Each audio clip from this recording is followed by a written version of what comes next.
Alright guys, what's going on? Mouse here. And so, we're gonna get new codes for our supporters, which is gonna be Mana Power Extract times 2. And if you want to receive these codes, all you have to do is support me in the SLA Content Creator Program here, and I'm gonna send the codes once we receive them. Thanks so much again, everyone, for the support. We are asked to make preparation growth guidance video production. I'll just give you some tips and some suggestions here, and personally what I would do. So first things first, we already know what is coming. Of course, it's going to be the Jeju Island arc, one of the highlights of the story of solo leveling. And of course, we're gonna expect new updates, new maps, new stories, and probably new workshop, but I'm not sure if that's going to be coming this December. But of course, it's going to be better to be prepared. We might actually see a huge spike in terms of difficulty of the game. They already toned down most of the old content and the old story content that we had, and I believe that it was because they kind of want to have more people be able to clear them so that they would be able to catch up to the latest content that we're gonna have.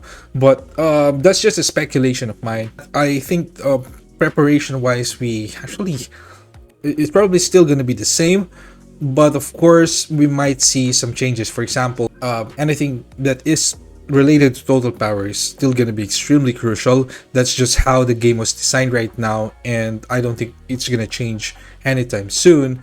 Like, we've had a very bad experience in Baron Hard.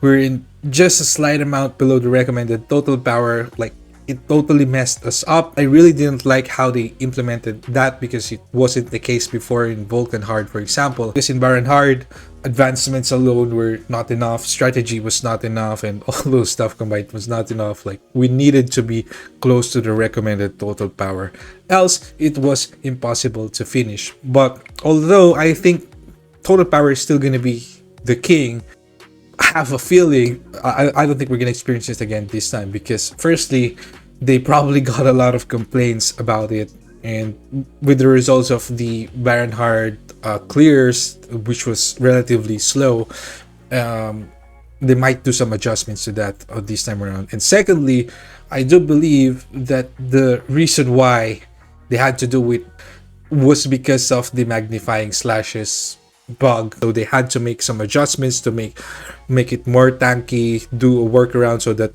people won't just burst through it easily, even with shields. So I don't know. I just think it was one of the main reasons why they had to do that, but that's just a speculation. I'm not actively checking out the leaks that some people are sharing, but if a new workshop is going to be added with this update, hopefully they make new game content related to Jeju Island arc, like more fun to play, and something that's not just like total power based, because that system is super absurd. I don't like it, honestly, and I hope they just lessen the impact of that, because it's stupid overall. Like, doesn't add to the fun gaming experience, and it's gating a lot of people to play or enjoy content that could have been more fun if they could just play it and at least be able to use their skills or their strategies, instead of like, oh, this content is hard, but it's actually not hard, because the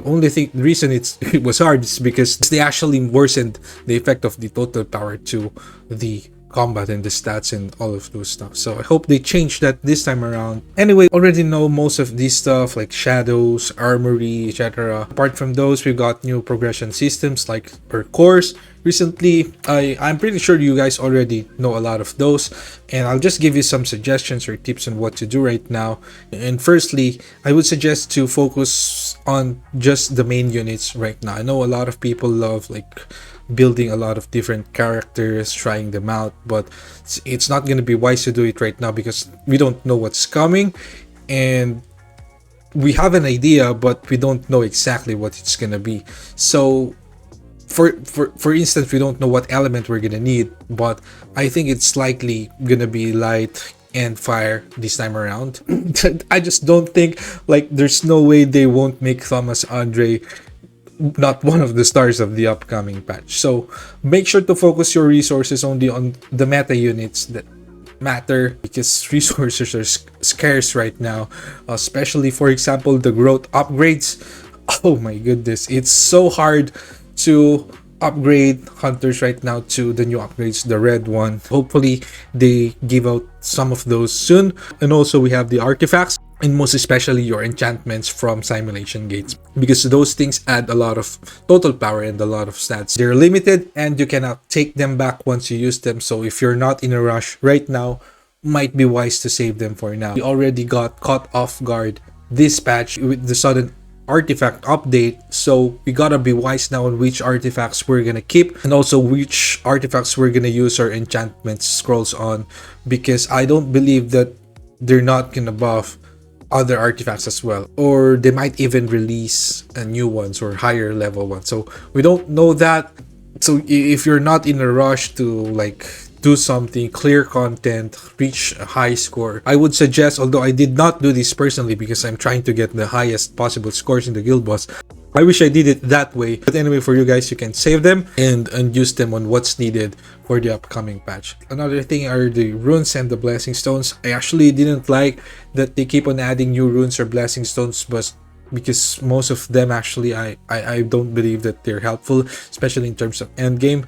It just made it more difficult to get what we actually need, like the OP skills like magnifying slashes, for example.